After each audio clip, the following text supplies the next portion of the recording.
I'm Carol Apollonio, here in my habitat at Duke University in Durham, North Carolina. I have the happy task of sharing with you my love of Anton Chekhov, with whom I've lived for 30 years, 40 years actually. In these lectures about Uncle Vanya, we will start outside and work inward. First, I'll introduce the man, his life and writing, and then we'll consider the social, political, and cultural context. In the third lecture, we look at his writing and address questions that are often raised about its structure and content. The last three lectures focus in on the play itself, on Uncle Vanya, its setting, language, and composition, and the exhilarating play of its hidden meanings and allegories. Russian writers are known for their intensity, their fierce engagement with the great accursed questions, and the terrifying length of their novels. They occupy a central position in the history of world philosophy, religion, politics, psychology, and many of them have been imprisoned or executed for their views. Ask readers which Russian writers they know, and inevitably three names will come up: Dostoevsky, Tolstoy, and Chekhov. On this list, Chekhov represents something completely different: a sensibility of tact, restraint, brevity, and irony. His works are short, sometimes just 1 or 2 pages, and the masterpieces average 40 to 50 pages. There's no Chekhov work that you cannot read in a single afternoon. Chekhov characters are ordinary people. They talk, they mope, they wander around. Not much seems to happen. Readers sometimes complain that Chekhov's works are boring. So how can it be that he's one of the most famous writers who ever lived? And how, given such a lack of drama, did he revolutionize world theater? We begin with the man himself. Chekhov revolutionized world literature. He was also a doctor, a pioneer in statistics, and an early contributor to the field of public health. Except for Shakespeare, Chekhov is the author most often performed on the stage in English, and his works are among those most translated into other languages of all writers of the world. His legacy is huge worldwide. So Anton Pavlovich Chekhov was born in January 1860, the third of 6 children of an unsuccessful shopkeeper in the declining port town of Taganrog on the Azov Sea, near present-day Ukraine. His grandfather was a former serf, and when he was 15, his father fled bad debts, taking his family with him to Moscow, leaving Anton alone to finish school and, importantly, to manage the liquidation of their home and belongings.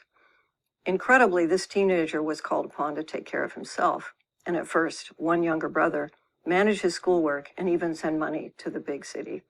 Maybe you have a 15-year-old, maybe you are a 15-year-old. Just imagine what that might have been like for 15-year-old Anton Chekhov. This experience of independence developed in Anton an unusually high degree of self-reliance, a strong work ethic, and a sense of responsibility to others that was to continue through his life. Importantly, the theme of homelessness that dominates many of Chekhov's works may be traced back to these years in Taganrog. Despite all the pressures on him, Anton earned a scholarship to Moscow University Medical School. And even as a full-time student, he had to support his family financially. He did this by submitting stories to cheap comic journals, the equivalent of, say, Mad Magazine, and earning just pennies for each one. With the pressures on his time, Chekhov developed an ability to write efficiently on any subject. A fellow writer reports a conversation with Chekhov about his creative process. "Do you know how I write my stories?" He looked around the table, picked up the first thing that caught his eyes, an ashtray, placed it in front of me, and said, "If you want, tomorrow there'll be a story entitled The Ashtray." Some of these stories are masterpieces: The Death of a Civil Servant, Sergeant Prishibeyev, Fat and Thin, and countless others. By the time he began his medical practice in 1884, Chekhov had begun to make a name for himself as a writer. It was at this time that he experienced the first signs of tuberculosis, a disease that caused his brother Nikolai's death at the age of 30 in 1889, and ultimately Anton's own death in 1904. By the end of the 1880s, Chekhov had become as a famous prose writer and had also written several short works of drama, plus the full-length play Ivanov, and importantly for our story, another long play, The Wood Demon, which was an early version of Uncle Vanya. So in 1890, Chekhov was successful, popular, respected, and surrounded by friends, including, notably, women. He was in demand with editors and had managed to become financially independent. It was at this moment that he made the baffling decision to travel east across the full length of Siberia, several time zones, to the island of Sakhalin off Russia's east coast and very, very close to Japan. Sakhalin was a prison colony populated nearly exclusively by convicts, exiles, and government employees tasked with maintaining them. The Trans-Siberian Railway had not yet been constructed, so Chekhov mostly had to ride in peasant-style cart for weeks over atrocious roads. During his 3 months there, he conducted a census, interviewing everyone on the island, absolutely everyone, and creating almost 10,000 individual census cards, one for each person. Then Chekhov returned to Moscow by sea, where he began working on his big statistical study, Sakhalin Island. Throughout the 1890s, Chekhov wrote the masterpieces of prose that made him world famous. Ward 6, The Black Monk, My Life, 3 Years, Peasants, and many, many more. He also began working on the play, The Seagull, which renounced melodrama and emphasized the ensemble at the expense of individual players. The play was too radical for its time, and the premiere in 1896 famously fell flat.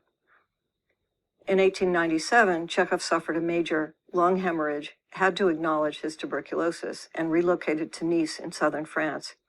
Upon his return to Russia, he purchased a property in Yalta on Crimea, where he was to spend most of his remaining years.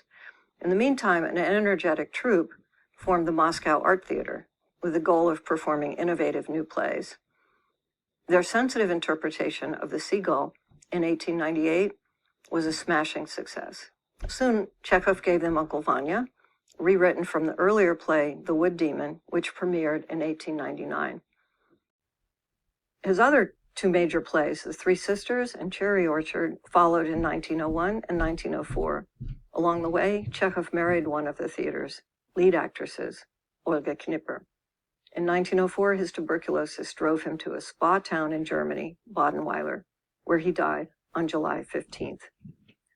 For decades, before some of the Russian archives were opened to scholars, this was in the 1990s, readers and even biographers tended to view Chekhov as a dreamy, depressive, ineffectual individual like many of his male protagonists. But after the collapse of the Soviet Union, full access to his letters and memoirs of his friends and colleagues revealed him to be a fun-loving, socially active, gregarious man who was very attractive to women. He conducted numerous affairs, and his female friends tended to be strong, independent, outgoing, intelligent women who led rich and rewarding professional lives. In this respect, for women's independence, he was ahead of his time.